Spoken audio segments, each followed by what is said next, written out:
So this is something that I've been thinking about for a while. How do we help people with writing issues, or how do I help people with writing issues? One of the biggest issues that I've seen over the last sort of 5 years or so is inconsistency in writing structure. So most people have complained about not being able to get the turn at the top. So you come across and you do this, you come down and you do that, or you come under and you do this. What you'll notice is the biggest problem here is that turn. The turn is the slowest part on the curve of the whole stroke. So let's increase the size of the stroke.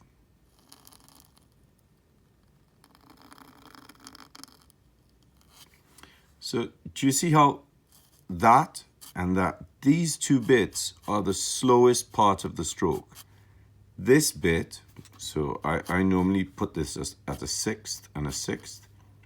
The middle 2/3 is actually quite quick in relation to the turns. You have to give the tool time to make the turn.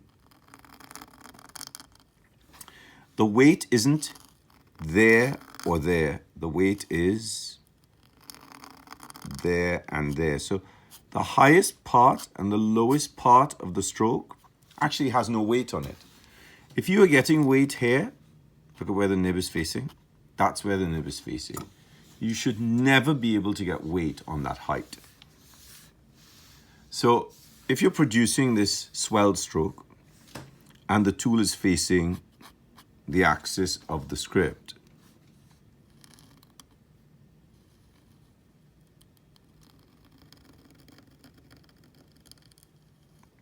I can't press here and I can't press there, because if the tool is facing here, there's no way to press down on it if you're going around a curve. So just be conscious of that. Something else that you need to work on is accuracy of widths. Can you produce this shape?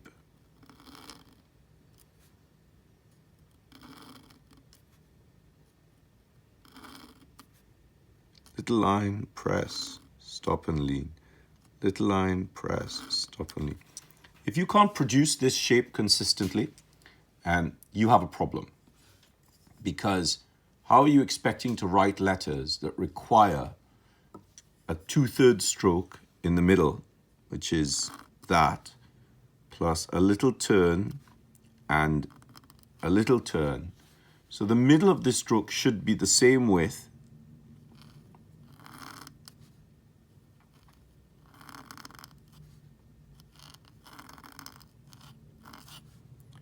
here and here.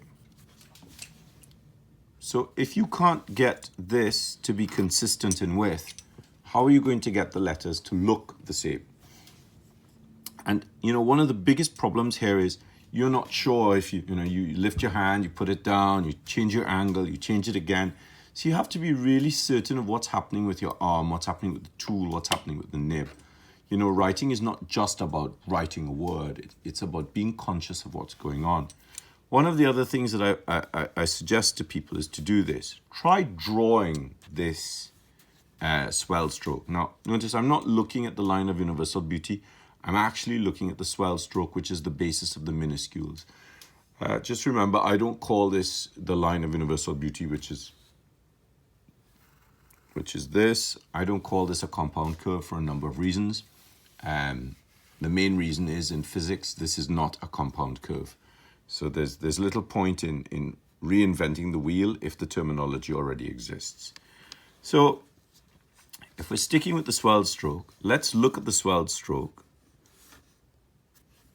1, 2, 3, 4, 5, 6, 7. Let's go for 8. 1, 2, 3, 4. That's your halfway mark. This is 55 degrees. Try drawing the stroke. So you know that you're in my version of Copperplate script, which I'm always very conscious of telling people.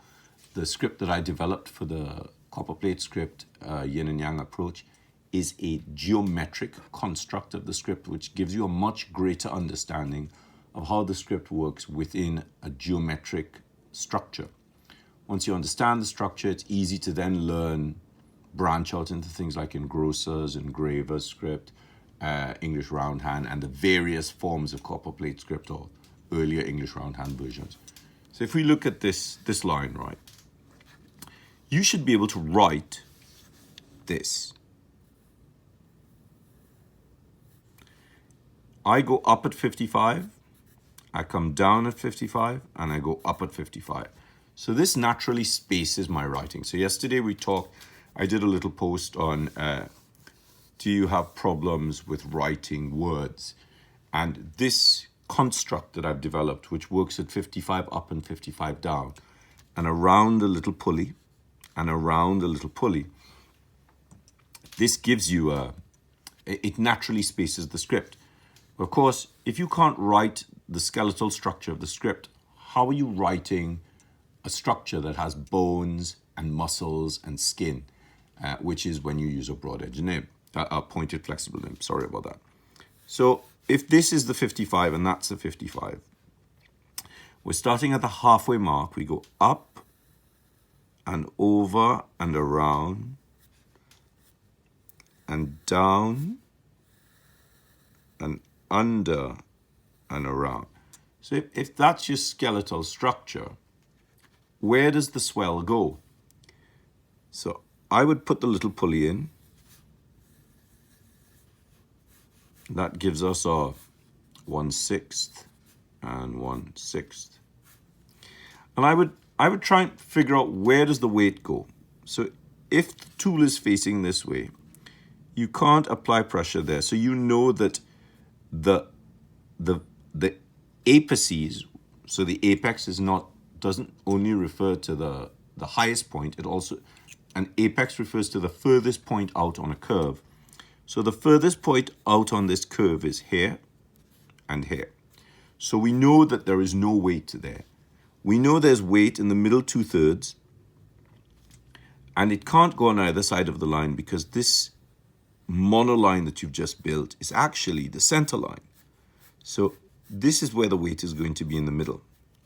So somehow this has to come around and come around and come under and come around. So the weight actually happens after the turn. Now when you're drawing it, so much more can happen. That's where the weight normally is, just there. And then it finishes just there. So we see that if we write it with a pencil, so if we do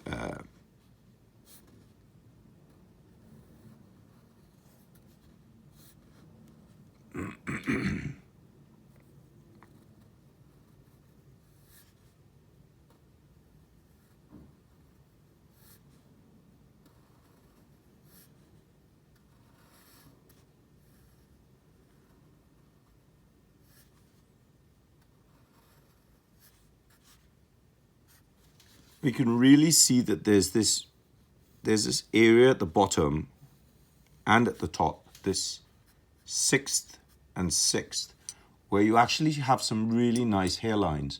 And that's where the turns are. So I would suggest you practice these before you start writing letters or you start writing words to get a little bit more consistency in the structure. So I really hope this helps you. And if you have any comments, please put them below. If you have any questions, please put them below. Thank you.